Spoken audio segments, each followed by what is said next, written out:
pick from one of my topics, but something else came up, and I thought this was going to be a sensitive one. I will be triggering a lot of people on this one, but then again, when don't I? Yes, I am that person that has to, throw the monkey wrench into the plan of harmonious, things going on. All right, so Attawapiskat just came up in the news again. Again, bad things. Okay, let's recap. It's a small native town, middle of nowhere, and they've got all kinds of problems there. And the problem they have right now, there's about 15 kids that they've got, like I'm assuming they're kids, that have been put on suicide watch or whatever because they have a pact, and there's almost 100 in the community that have a pact, from what I'm understanding, a suicide pact. That's how miserable their lives are. This just all ended, you know what I mean? And I'm listening to your typical CBC, Pamela Palmer. She's your typical social justice warrior, always talking big buzzwords like action and this. But at the end of the day, it never really poses any solutions. A lot of blaming, but no solutions. And I have a problem with this because, number one, it shows me that they don't really care about their own people, or they're blinded by their own activism that they can't see solutions. So for me, if you're Native, I'm part Native, but if you're Native, you're going to be very pissed off what I'm going to tell you. But I'm not telling you this because I hate you. I'm telling you this because of the love of the history of the country, love of my, you're part of my people too. We're together on this. I do have issues for certain things, like for example, native land claims. I say they should put in a law where make all land claims now, get them done with. So don't just wait till somebody wants to do something with a resource and then say, oh no, land claim. No, let's get it done. Let's just put that behind. I don't care if it's tied up in the courts. Land claims are tied up in the courts for 2,000 years. I don't care about that. What I care is if you're going to make your claims, make them now. Put that behind us. The next one is waiting for somebody else to fix your problems. Now, Native communities have a lot of problems, and they tend, and you see it the same in the States with the African American problems as well, where it's because of the white man, it's because of colonialism, it's because of bad government, it's because of this, and no self-reflection whatsoever. But, and I'm not doing this to beat on the victim, so to speak. What I say is this. If you have a bunch of kids, okay, that are doing a suicide pact, it's not because bad government funding. It's not even the non-running water problem. That could contribute. Don't kid yourself. People don't like to live in misery. But there's something else missing, and that is purpose. And one of the things that I find with the Native communities, they're very demoralized. They're very patriotic in certain areas, very nationalistic in other areas, but they're very demoralized in a lot of areas. And in self-worth, unfortunately, that's one of the areas they're demoralized in. Now, the thing is you have, and I do blame a lot of the community organizers and police, the chiefs. Under the Harper government, they gave more money to Native communities than anybody else. Basically, they were bribing them for the resources, saying, well, we'll give you the jobs, just let us get the resources. What's it going to take? So here you go. So Attawapiskat gets $91 million. $91 million. Nobody knows where it goes. So your first problem is your band counts. If you have a tribal chief in any place that is not taking care of its people and is not willing to say how much they're getting paid by the government, do not elect that chief. They are not in your favor. They are a bad person, guaranteed. They are going to screw you. $91 million and you can't put in a community well tells me bad management from the council. I don't put that on the people out of Attawapiskat. I put that on the people in charge. The fact that you can't question them, and you've got the same lady that was out there, shielding these people, the tribal chief and stuff like that, who basically is just embezzling money. That's it. So that's one thing. So number one, the money that's coming to you is not helping you because others are taking advantage of you in the community. So that means the community has to look out for itself first. That's insane. Little town I live in here, it's not a native reserve. We're, Maniwaki would be the closest one to us. But there's a few, kind of like myself, native Irish, French, or whatever it might be, Indian French and whatever. Pretty much a lot of Irish here as well. And in my own town, right off the top of my head, bang, you say the word alcoholic, 5 people pop up. There's probably more than that now. Let's think about it. Another 3 just popped up. So even in my little town, yes, a non-native reserve, a little, what you would call the white man town, there's people here with problems, like big time problems. Drinking, drunk all the time, hooligans all the time, just misfits all day. Suicides, yes, unfortunately suicides have happened in my little town. it hits the community hard every time. In a small town, or it doesn't matter if it would be a reserve or a small town, there's a lot of commonality there. People do, even the people you don't like, you'll still do things for, just because you're that kind of a people. You're that kind of a town. Now, when you get youngsters, or even teenagers or whatever, that want to kill themselves, that is not an uncommon thing amongst teenagers in general. But in large numbers of suicide pacts, there's something else going on. Now, isolation will do that to a community. This is historically something, many first settlers that came in would pull all their teeth out, for example, in case they'd have dental problems. So they'd do that. So right there, all these pretty women that had nice smiles back in England would pull all their teeth out so that they wouldn't get an infection and die out on the tundra somewhere. You know what I mean? That had happened. The next thing was the isolation of being the only people in the area. Many suicides. Many suicides. So this is not a new phenomenon. But there is recipes to it. And isolation is one. So you live in the middle of a northern community with no opportunities, you're isolated from the rest of the world, that has to be addressed. And how do you address that? Well, you need to make your community the center of the universe. I don't know if I can explain it properly, but basically the same thing I do up here is, this is my universe. Yes, I travel about to the town, which is travelable too. It's only 100 kilometers away, and I have a road to it. Many of these communities don't have roads to it. You have to fly in.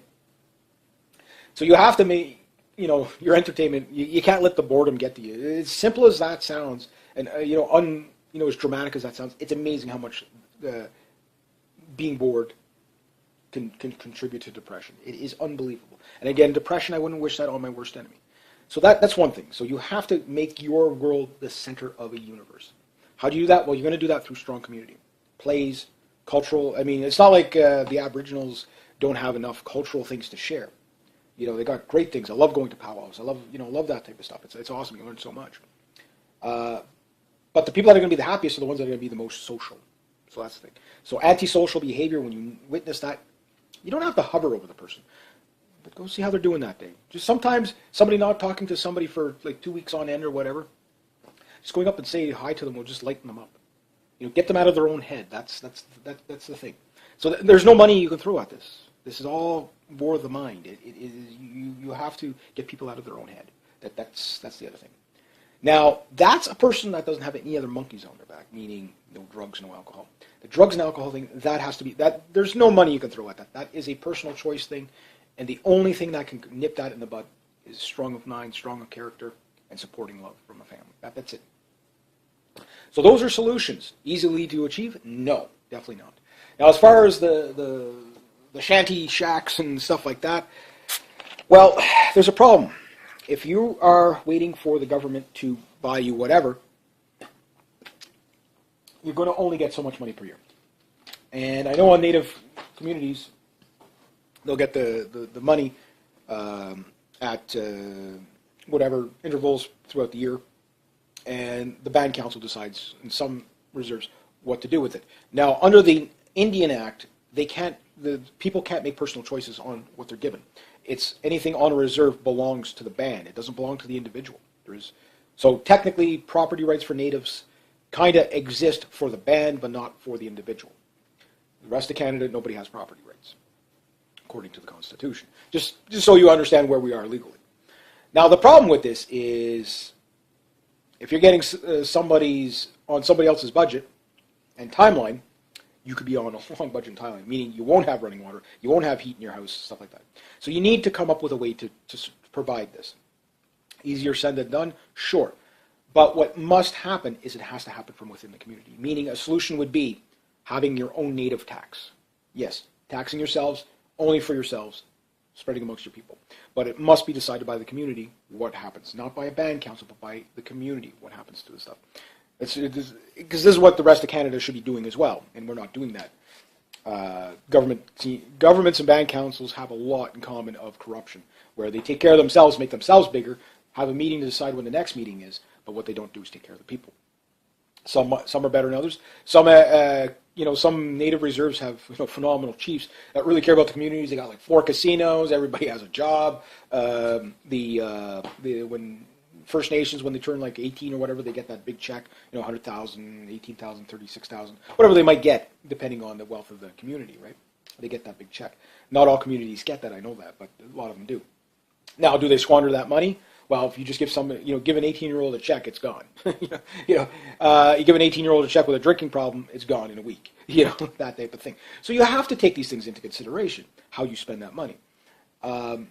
Treatment centers is definitely something that would help to a degree, but the best treatment center is a loving family. So that's that community is what's going to fix you guys. Not you can ask for, we could triple, quadruple the amount of money given to the natives. They're still going to have the same problems because the problems are from within. They're not from out. This is where self-reflection comes in. And again, I'm one of those guys that I don't care to be political correct. I don't do that because it does nothing for you. You can scream at me, racist, bigot. You're not. Again, I would be what you would consider Métis back in the day. So Métis still identifies as their own, but I don't identify as Métis. But I am. I have my Native heritage as well and stuff like that. But because I am Native enough to get a status card, but not Native enough to get a band number, okay, I don't get the benefits of a Native. I get some if I'm on certain things like artworks. A bit of a break on some business, like if I buy a vehicle up to like $12,000, I can write that off if it's for business. So I get a little more than somebody with no status whatsoever.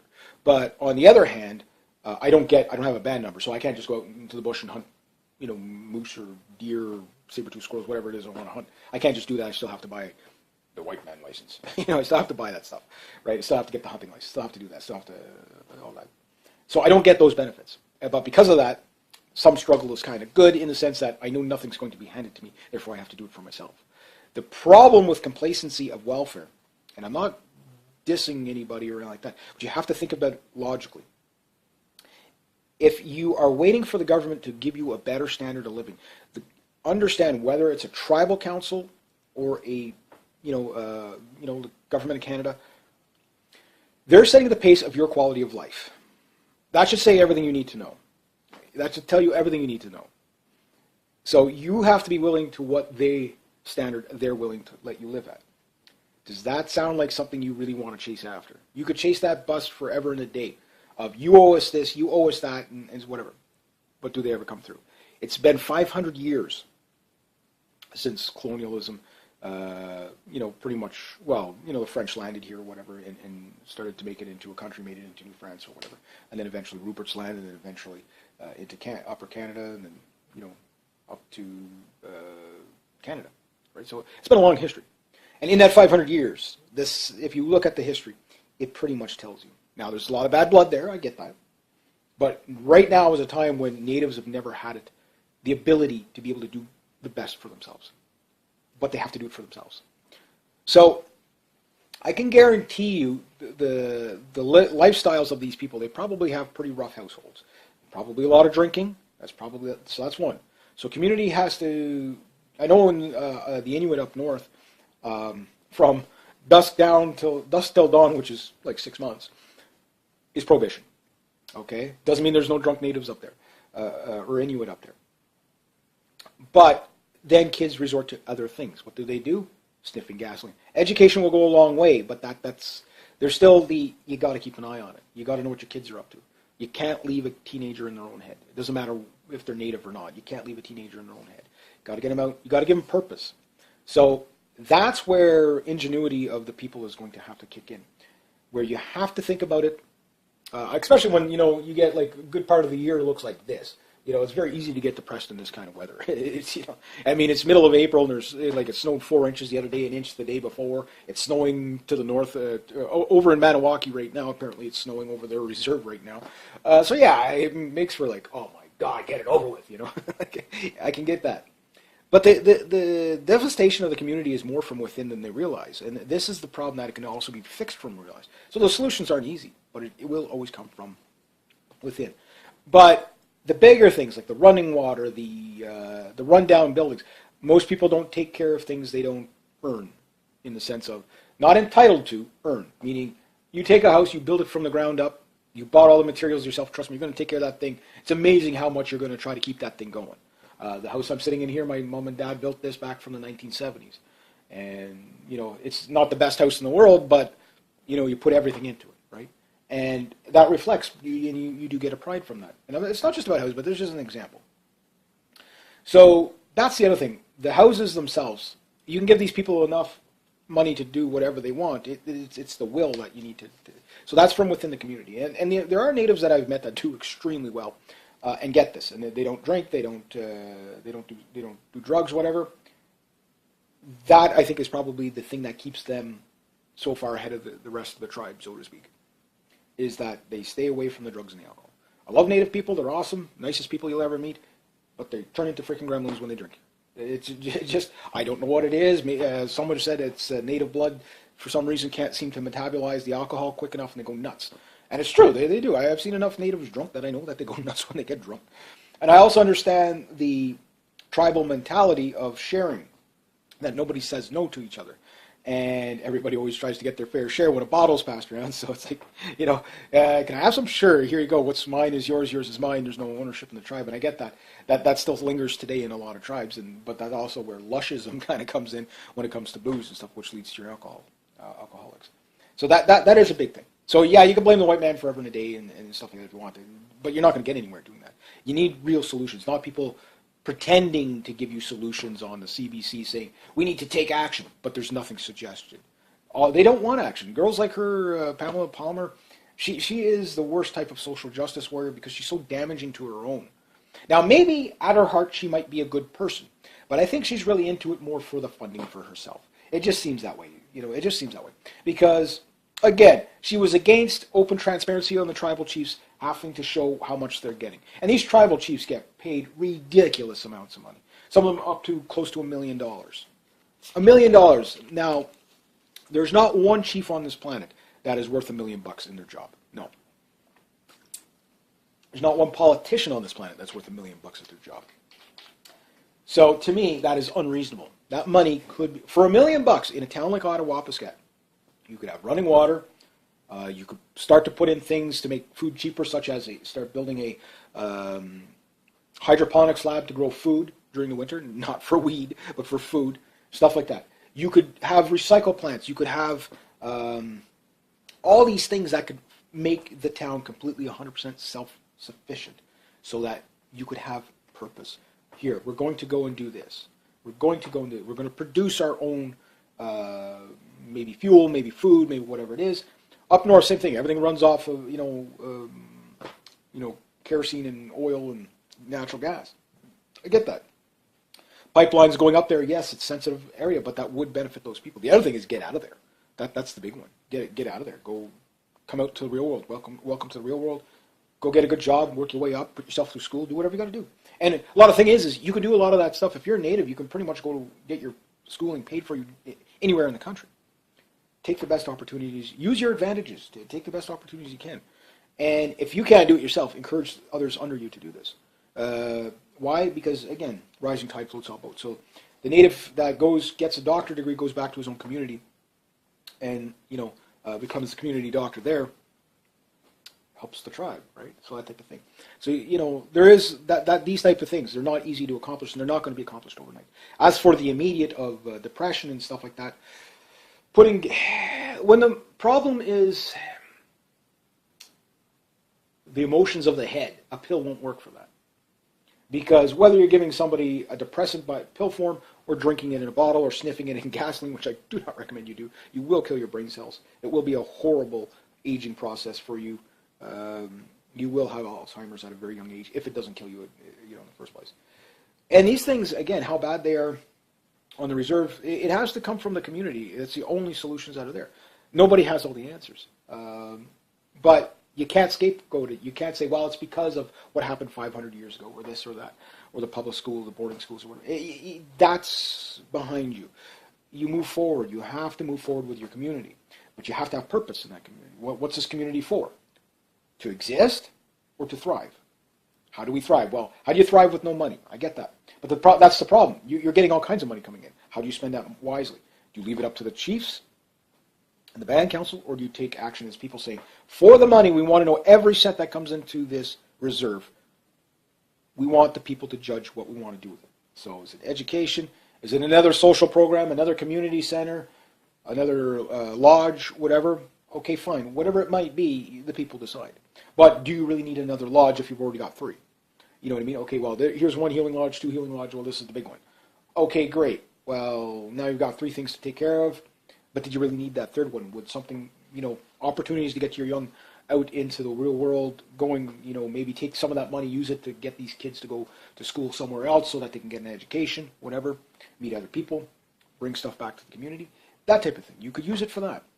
You could use it to build, again, self-sustaining things. But that has to come from the community. No one's going to fix this problem. Is going to be around for another 2,000 years until natives decide for themselves to do it for themselves. Because right now they're still waiting for the, and I know that pisses them off when you say that, but they're still waiting for more handouts from the government. It's not going to get you anywhere. It won't get you anywhere. Well, yeah, but they owe me because we're the first native. It still gets you nowhere. Look what you're already making that argument. Look where you're at. You know what I mean? Look at the devastation. It should tell you everything you need to know. No, you have to go from, I say, if the natives were to establish a native-only tax, okay, somebody comes onto the reserve, fine, here you go, we'll pay a little bit of a tax when we're there, but that tax is only to be used in that community and only that community, you could get something for your money. It doesn't have to be an outrageous tax, 5%, whatever. You guys argue among maybe you want 30%, that's up to you. But something like that, but for the benefit and only the benefit of the community, not for more politicians, not for more raises for the band council. There should be a cap on a chief. All politicians should have a salary cap. They should all have a salary cap.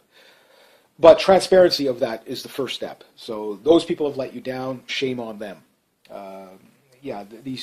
Don't use your emotions on this one, use your head on this one, because these people have really fucked you over big time. If you have $91 million and you have no running a community well, at least, how hard is that to do?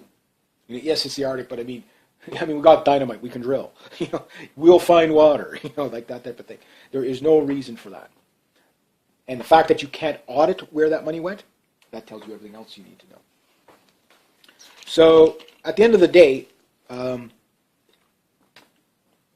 incarceration rate, of course this Pamela Palmer pulls out the racism thing. No, people go to jail because they've broken the law. If you're overrepresented in the jails, it's because your people are breaking the law. So the reason why you can't chalk it up to racism is because if I break the same laws, I go to jail. In fact, a lot of times, natives have a different legal system. A lot of, they're not under the same laws on everything.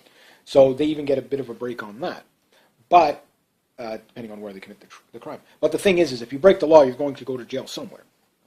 And if it's the same in the States with the African Americans. If they're breaking the law and they go to jail and then complaining it's only because of racism, well, no, because the natives that don't break the laws, they don't go to jail. And it's the same in the States, right? If you don't break the law, you don't go to jail. So that, again, comes from within the community. So this all comes back to the family. It all comes back to how the parents raise their kids. If they're drunk and stoned all the time, well, the apple's not going to fall far from the tree. That's just a harsh reality. It's not nice to say, but, am I wrong?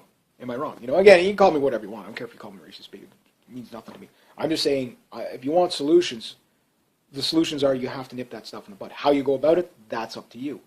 But those are the things. The other one, the missing and indigenous women, and the prostitutes. Well, we have laws where they want to make it legal for prostitutes so they can be protected and arrest pimps and johns, but yet they don't want to get rid of prostitution. Okay, so maybe over in Europe, legalized prostitution works. Maybe it does, maybe it doesn't. I really don't think it's as good as they say it is, because it seems like people in that line of work tend to fall off the deep end. They tend to go into drugs and alcohol, suicidal, the jail, it goes. So even if you were to legalize all that, it's still a bad lifestyle at the end of the day. Legal or not, it would still be a bad lifestyle. So number one, if you want to protect the native women, you've got to make sure that they don't fall into that trap of becoming prostitutes and all that stuff. And they're more likely to do it if they're whacked out on drugs and alcohol. They're more likely to do it. That's, if they're coming from a broken home, it kind of explains itself. So again, you have to protect the community from within. And yes, you do need a place to protect these people from themselves too. I'm not opposed to the idea of taking people off the streets, putting them in treatment centers, mandatory, for, even if it takes them a few times, because they're a danger to themselves anyway. They're also a danger to the public at a point as well. So putting them in the dry out tank for the night, okay, I'm okay with that. Okay, you're drunk, Yeah, we got, at least you're there. You're not going to freeze to death on the street. I mean, there's a couple of Native guys that every year there's a few people that freeze to death on Canadian streets. Why? They're drunk. And the last thing you need in your blood in minus 40 is alcohol, because it thins out your blood. You freeze to death like you wouldn't believe. And brutal way to go. Most people go in, they're passed out, so they don't notice it. So at least but still, there's nothing worse than tripping over a frozen dead guy, right? That was completely avoidable if we would have scooped him up, put him in a dry out tank for a night. Okay, this is your third offense. You're staying in for a week. No alcohol for a week. Yes, they're going to go through withdrawals. They're going to have a lot of problems. They're going to go nuts. But in that time, maybe, and you're not going to say it's going to be a losing battle for the most part, but you might get a few wins here and there. In that week, you're going to have people saying, "I want out," and as soon as you let them out, they're going to be drunk again. They're going to be stoned again. They're going to be shooting up. They'll be doing all those bad things. But maybe one in every 100 you might save. And more importantly, while they're in there, they're not out wreaking havoc on the rest of the community or influencing the younger generation to be doing those things. The gangs have to be nipped in the bud by the community. They have to be nipped in the bud because these gangs are toxic. The Native gangs are very, very toxic. Not easier said than done. Yes, there's a lot of violence there. That's very, very bad. But that is a big part of it. It has to be nipped in the bud because this is where your tribal council should be protecting the people. More tribal police, more community. Because up in Maniwaki, they have the Maniwaki police. They're for the reserve and only the reserve. They don't go anywhere else. And then of course you have the QPP and stuff like that. Ontario you have the OPP and whatever. So these things, yes, that community policing would be good, and having your officers, well, if it's capable of them doing it by foot, more active in the community, checking up on people a little more. Not just the seniors. The seniors, you don't have to worry about the seniors. The seniors are pretty good. They don't have all these problems. It's the younger generation that are restless and have nothing to do. So you need to have things for them to do. The best thing for young Native boys, I could probably imagine, is getting them out and doing stuff. It's fishing, hunting, whatever. Not all of them are in that. Maybe you get them into something else. Get them out there doing something. Turn them into park rangers, forest rangers, the 3rd Canadian Rangers Battalion. I love that idea. That is awesome. Here's your red shirt, here your red sweater, your green jacket, your snowmobile, and your 303 British. Go save people from polar bears. It doesn't get any better than that. And while you're doing it, protect the country. It's talk about a cause. I've talked to a few 3rd Canadian Rangers. I love the concept of that. It should be everywhere in Canada. I think that would be great for young lads, particularly in areas where there's not a lot to do. Get them doing stuff like that. That's where $91 million comes in handy. Okay, well, we need stuff for them to do. Motivation of getting people to do stuff. Well, you got to be the one leading by example. So maybe you're in the down and out reserve. You're not on the lucky reserve with the 8 casinos. You're not at the Six Flags. Okay, fine, I get that. But you can also look at it as if you lead by example, others will follow you. And the best thing is to get the youth to follow the youth that are stable. Easier said than done, but that is something you need to get. If you want purpose for your young lad, say save your buddies. Save them from this, save them that. Get them off the drugs and alcohol. Find stuff for them to do. In the middle of nowhere, you can find stuff. Trust me, I grew up in the countryside. You make your own excitement. I get that. The $91 million, yes, education and stuff like that. Those things help, but you have to think of the off time. It's not always about better schooling. It's not always about better paved roads or running water. Sometimes there's other things of just getting people out of their head and into something they're interested in. This holds for all people. It holds true for all people. You have to have something to do, something to strive for, a goal, a purpose for being. Maybe that purpose is building something. I don't know. The world's largest teepee for the world record. Do that. I don't care what it is. World's largest igloo, whatever it is. Whatever it might be. Whatever it might be. Researching your ancestry and teaching that forth. How it was done for this. How it was done for that. Exploration of older areas, so that people can understand where you came from, how you did things thousands of years ago, all that stuff. These things, yes, they do take place today, but they could take place a little more if we spend the funding right. The other thing is, if your neighbor's house is completely dilapidated, go give him a hand if you got nothing better to do. Help him. Help him. Again, community, community, community. That's how it works in these little communities here. Not everybody bends over backwards for everybody here, sure. But we still have the same problems in these communities too. But the difference here is, if we don't do it for ourselves, Nobody. We don't have any treaties for us. There is no 91 million bucks coming into my small little town. That's never going to happen. So people have to travel to work, whatever. Yes, there's a highway there. Almost any of the reserves that are accessible by highway usually do fairly well.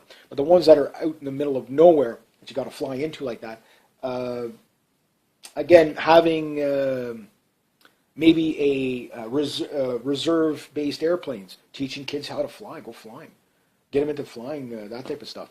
There's all kinds of stuff. There's all kinds of stuff that money can be used for to better. I like the idea of a community-based, like greenhouse hydroponic lab to grow their own food. Do it up there. Something that can work, 24/7, 365 days a year. I mean, the technology's there. 91 million bucks could have probably built something 50 by 50. Doing that, 2 stories high, heated for the winter, climate controlled. You got fresh vegetables. Everybody eats well. Nobody's teeth are falling out. These things are doable, but you need somebody with vision and foresight to do that, to bring that up, and you need the support of the community from the ground up to do this. Not another tribal chief that's just going to screw the money out of the people, or the people out of the money, and do that. So very, very tragic when I hear this stuff like this, and I'm like, the problem is more people will probably want to just go with the social justice type. We need action. Well, I've already given you a list of some actions that can be taken, but they have to be taken from there, not from here. That's up to you to do that. That's not up to anybody else. Make that your mission. Fix your people. Save your people. Going for more government meetings, decide when the next meeting is, and girls like her getting, God knows how much she gets, questioning the Indian Act. Yes, at some point we are going to have to open up treaties again. The thing is, even if we were just to keep to the treaties 100%, it still won't help out most natives. It still won't. It's not beneficial. But the benefit has to come from people doing things, earning things for themselves, doing things for themselves, not from negotiating how much welfare you can get from the government. And that's all it is. That's all it is. And I know that's insulting, but that's what it is. It's an enabling people to sit on their ass to do nothing. So you got to give people a reason not to sit on their ass. Get them out of their heads. Do that. That said, it won't matter what time of the year it is. If you're saving your community from polar bears, trust me, that's a hell of a cause to live for. If you're tracking polar bears, if you're doing this, again, a lot of these places, go in and learn how to, like the caribou and stuff like that. They got people tracking that. All wildlife management. That's the resource you have. Use that as your, use the 91 million bucks to pay people to do that. And they're getting paid to do something. They're earning their own keep, and they're going to love it. Not going to happen overnight. That's the other thing. Patience. But yeah, it will start with the youth. So you got to get those young lads out of their head, and girls too. The drugs and the alcohol, I think, if you can even take 10% of that away, it would be an amazing improvement. Because that is such a big thing. And it's not, because that's what happens in my town. We have drunks here, we have people that get suicidal, depression, you get it. You'd be surprised how many people I know that are on medication. Fortunately, I'm not one of them. I do understand that mental illness, again, something I wouldn't wish on my worst enemy. And my dad and I were talking about that the other night there, that, for some people, we take for granted what we have the natural fortitude to go and do. In the sense that, okay, yeah, we bitch about getting up in the morning, having to go work and do this, whatever. Okay, yeah. But we're able to make that decision without it being the weight of the world on our shoulders. Why? Because we're mentally sound enough to do this. And I understand that's a big problem, is psychological problem. 99% of most people's problems in life are psychological, whether they realize it or not. It is a mentality. It is if they have a defeatist attitude and they're demoralized, that opens the door for so many horrible things. Drugs, alcohol, prostitution. These are bad things. These are toxic. You don't want that in your community. So a prohibition doesn't always work, I get that, but you want to lead people away from that. How you do it, that's where maybe more brighter minds might be able to come up with that. But it'll only come up from a community base. Communities can only be held up from within. It starts with the family, from the family to the community, from the community to the nation, etc., etc. So again, this girl out there, I've seen her talk. They always have her on the CBC because she's a social justice warrior, or whatever. And she's great at complaining and passing blame around and stuff like that. That's what makes me mad about her. Yeah, she's bringing up some really good points. I get that. And she's talking about take action, take action, take action. Okay, what actions? But she's not saying she wants to take action. She wants others to take action. That's your first problem. No, you don't wait for others to fix your problems. You fix your problems. That goes hold for anybody. That's holds for anybody. But the biggest advice I could give natives: get off the reserve. Get away from that. If that's where the toxicity is, it doesn't mean you can't go back to it or you just don't associate with it. But move away from the toxicity. And for some people it's not possible. I get that, but that could be things to work towards. Say, how about we have an opportunity so people can get out of those places? A place like Attawapiskat, which you can't drive to, I don't think. Why does it exist now? If you want, like the saying goes, you want to hunt buffalo, you got to go where the buffalo are. So if there's no jobs, no opportunities there, yeah, it's home for some people, but wouldn't it be better? Yes, okay, the elders there will probably want to spend their last days there. Make them comfortable as you can, but for the younger generations coming up, how about we have opportunities to get those people out of there so that they're not stuck there for their whole life? Find a reserve that might be able to accommodate them, that has road access to the rest of the world, so to speak. Like up here in Maniwaki, I mean, you jump on the main highway there, you can end up here, you can end up in Ottawa, you can go up Montreal, you can go anywhere you want. And, they've got lots of room in these places, It just, work it out from tribe to tribe. Would you, want to see if we can commandeer a few more people here, give them more opportunities? I mean, yes, up in Maniwaki, trust me, there are people up there with lots of drug problems and stuff like that. Suicide is high up there too. All these things, but they do a hell of a lot better than Attawapiskat. Everybody up there has hydro. Everybody up there has running water. Some of the real backwater places don't have hydro or running water, and they run off of generators. But again, it's the same thing. You're waiting for, well, we're living in the middle of nowhere and we want hydro here. Well, it's going to cost $10 million to put in the hydro. Other thing, and you're all competing for the same money. So maybe moving back there, as cool as it would be, maybe that's not the solution. The solution is move closer to the town. You know what I mean? That type of thing. Get yourself, that type of thing. So again, nobody's going to have all the solutions. But when I hear take action from a government official or another one of these activist groups and special interest groups, it's always the same thing. We just need more funding. It's not a funding issue. The funding isn't the problem. Again, under the Harper government, I'm not a Harper fan, but he gave more to the natives to bribe them than anybody to get them, and they've done really well under him for the most part. They were like, we gave you $91 million. What'd you do with it? And then after I said, okay, well, we need to audit, all the police. Oh, we can't do that. That will insult somebody. No, that's government accountability. And that should hold true on reserves as well. Because if you're not winning out of it, anyway, there's no use to defend these tribal chiefs that are just screwing the people over. They're assholes, complete assholes. Now, there are some chiefs out there that are really good. And, you follow this one, follow that one, whatever. You'll figure out who's who. But for the most part, it all doesn't matter where you are in the world. It starts with the family, the community. How are your kids doing today? Get them out of their head. Get them doing things. Get them interested in something. Find out what they're interested in the first place. A lot of times they have no motivation, so they're not interested in anything. Video games aren't something to be interested in.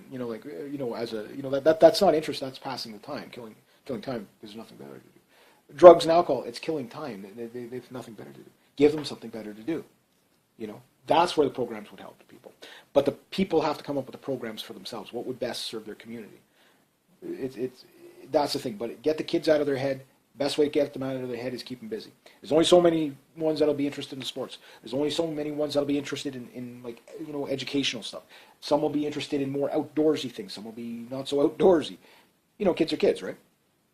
Kids meeting teenagers, whatever. But you get them as young as you can. Get them interested. Whatever. Music could be something. All these things. Again, there's so many different things that could be easily done with just what we have now.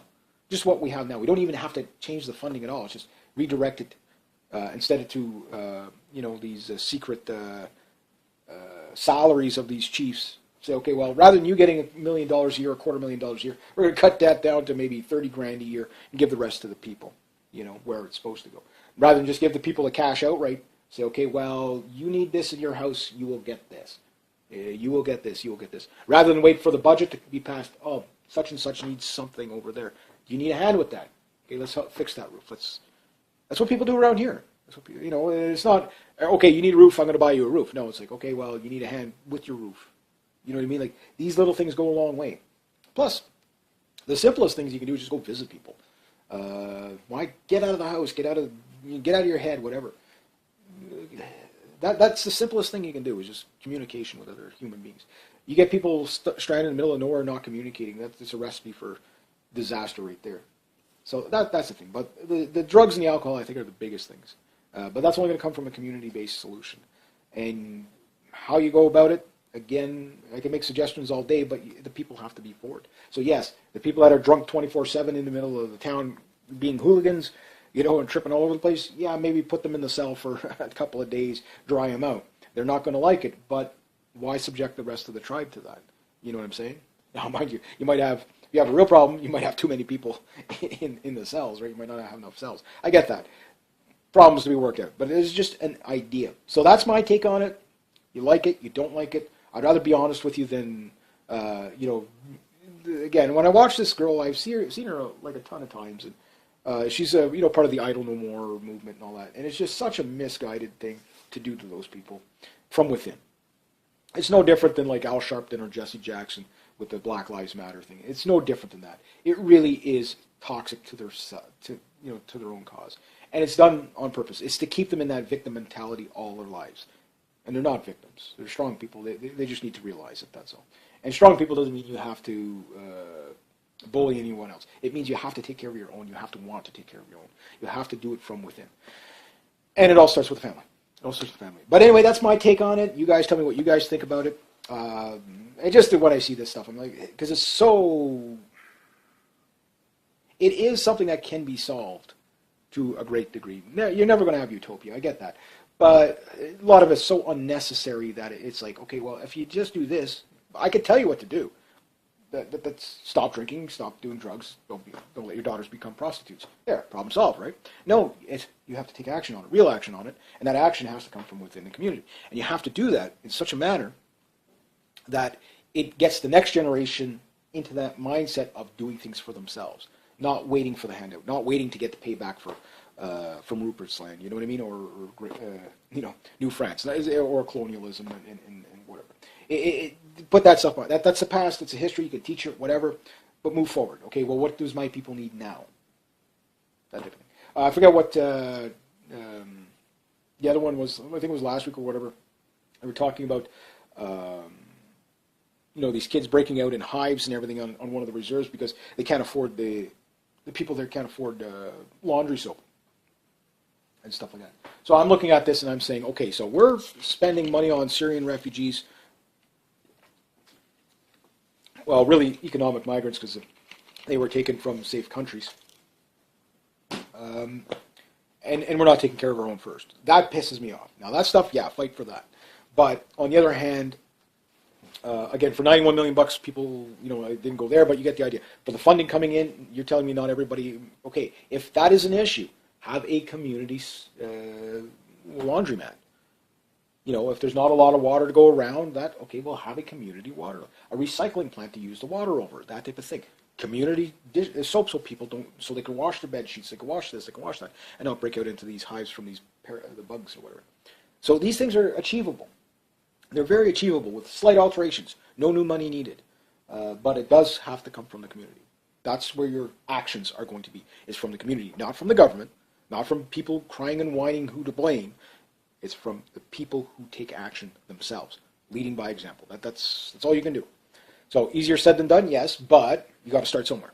You got to start somewhere. So that's all. That's my only advice I can give to them. But the best thing I think for most natives is to get off the reserve and go out to the rest of the world and just compete there, because the opportunities are greater in a lot of places. A place like Maniwaki, for example, here, Six Flags, that place, those Golden Lake, all those places. Yeah, they're no problem with the reserves there because they're right on the highway. They can go anywhere they want. And if they want to work somewhere else, they can. They can work on the reserve, work off the reserve, whatever. They can do that. But the thing is that if they don't have access to that, that's where the other things come into play that I was talking about. So anyway, I guess I'm going to leave it at that. So if you like this kind of content, please consider making a donation to the channel. Links down below. Next to that, if you want to make a couple of bucks for yourself, you can check out my TSU link down below. It works a lot like Facebook. It's easy to do. You can share pictures and memes and stuff like that. And it's always pretty good. So I'm a little over $5 now. So I'm doing that. Oh yeah. I'm not going to spend it all in one place either. Yeah, so that link's down below. Next to that, rate, subscribe, share, comment, like. Be true to yourself, be true to others. Always do the right thing, and have yourselves a great day. G'day, hi, and welcome. Okay, I was going to do a pick from one of my topics, but something else came up, and I thought this one's going to be a sensitive one. I will be triggering a lot of people on this one, but then again, what don't I? Yes, I am that person that has to, throw the monkey wrench into the plan of harmonious, things going on. All right, so Attawapiskat just came up in the news again. Again, bad things. Okay, let's recap. It's a small native town, middle of nowhere, and they've got all kinds of problems there. And the problem they have right now, there's about 15 kids that they've got, like I'm assuming they're kids, that have been put on suicide watch or whatever because they have a pact, and there's almost 100 in the community that have a pact, from what I'm understanding, a suicide pact. That's how miserable their lives are. This just all ended, you know what I mean? And I'm listening to your typical CBC, Pamela Palmer. She's your typical social justice warrior, always talking big buzzwords like action and this. But at the end of the day, never really poses any solutions. A lot of blaming, but no solutions. And I have a problem with this because, number one, it shows me that they don't really care about their own people, or they're blinded by their own activism that they can't see solutions. So for me, if you're Native, I'm part Native, but if you're Native, you're going to be very pissed off what I'm going to tell you. But I'm not telling you this because I hate you. I'm telling you this because of the love of the history of the country, love of my, you're part of my people too. We're together on this. I do have issues for certain things, like for example, native land claims. I say they should put in a law where make all land claims now, get them done with. So don't just wait till somebody wants to do something with a resource and then say, oh no, land claim. No, let's get it done. Let's just put that behind. I don't care if it's tied up in the courts. Land claims are tied up in the courts for 2,000 years. I don't care about that. What I care is if you're going to make your claims, make them now. Put that behind us. The next one is waiting for somebody else to fix your problems. Now, Native communities have a lot of problems, and they tend, and you see it the same in the States with the African American problems as well, where it's because of the white man, it's because of colonialism, it's because of bad government, it's because of this, and no self-reflection whatsoever. But, and I'm not doing this to beat on the victim, so to speak. What I say is this. If you have a bunch of kids, okay, that are doing a suicide pact, it's not because bad government funding. It's not even the non-running water problem. That could contribute, don't kid yourself. People don't like to live in misery. But there's something else missing, and that is purpose. And one of the things that I find with the Native communities, they're very demoralized. They're very patriotic in certain areas, very nationalistic in other areas, but they're very demoralized in a lot of areas. And in self-worth, unfortunately, that's one of the areas they're demoralized in. Now, the thing is you have, and I do blame a lot of the community organizers and police, the chiefs. Under the Harper government, they gave more money to Native communities than anybody else. Basically, they were bribing them for the resources, saying, well, we'll give you the jobs, just let us get the resources. What's it going to take? So here you go. So Attawapiskat gets $91 million. $91 million. Nobody knows where it goes. So your first problem is your band counts. If you have a tribal chief in any place that is not taking care of its people and is not willing to say how much they're getting paid by the government, do not elect that chief. They are not in your favor. They are a bad person, guaranteed. They are going to screw you. 91 million bucks, and you can't put in a community well, tells me bad management from the council. I don't put that on the people out of Attawapiskat. I put that on the people in charge. The fact that you can't question them, and you've got the same lady that was out there, shielding these people, the tribal chief and stuff like that, who basically is just embezzling money. That's it. So that's one thing. So number one, the money that's coming to you is not helping you because others are taking advantage of you in the community. So that means the community has to look out for itself first. That's what I'm saying. Little town I live in here, it's not a native reserve. Maniwaki would be the closest one to us. But there's a few, kind of like myself, native Irish, French, or whatever it might be, and then French and whatever. Pretty much a lot of Irish here as well. And in my own town, right off the top of my head, bang, you say the word alcoholic, 5 people pop up. There's probably more than that now. Let's think about it. Another 3 just popped up. So even in my little town, yes, a non-native reserve, a little, what you would call the white man town, there's people here with problems. Like big time problems. Drinking, drunk all the time, hooligans all the time, just misfits of things. Suicides, yes, unfortunately, suicides have happened in my little town. It hits the community hard every time. In a small town, or it doesn't matter if it would be a reserve or a small town, there's a lot of commonality there. People do, even the people you don't like, you will still do things for, just because you're that kind of a people. You know, you're that kind of a town. Now, when you get youngsters, or even teenagers or whatever, that want to kill themselves, that is not an uncommon thing amongst teenagers in general. But in large numbers of suicide pacts, there's something else going on. Now, isolation will do that to a community. This is historically something, I mean, many first settlers that came in would pull all their teeth out, for example, in case they'd have dental problems. So they'd do that. So right there, you know, all these pretty women that had nice smiles back in England would pull all their teeth out so that they wouldn't get an infection and die out on the tundra somewhere. You know what I mean? That had happened. The next thing was the isolation of being the only people in the area. Many suicides. Many suicides. So this is not a new phenomenon. But there is recipes to it. And isolation is one. So you live in the middle of a northern community with no opportunities, you're isolated from the rest of the world, that has to be addressed. And how do you address that? Well, you need to make your community the center of the universe. I don't know if I can explain it properly, but basically the same thing I do up here is, I mean, this is my universe. Yes, I travel about to the town, which is travelable too. It's only 100 kilometers away, and I have a road to it. Many of these communities don't have roads to it. You have to fly in. So you have to make, you know, your entertainment, you can't let the boredom get to you. It's simple as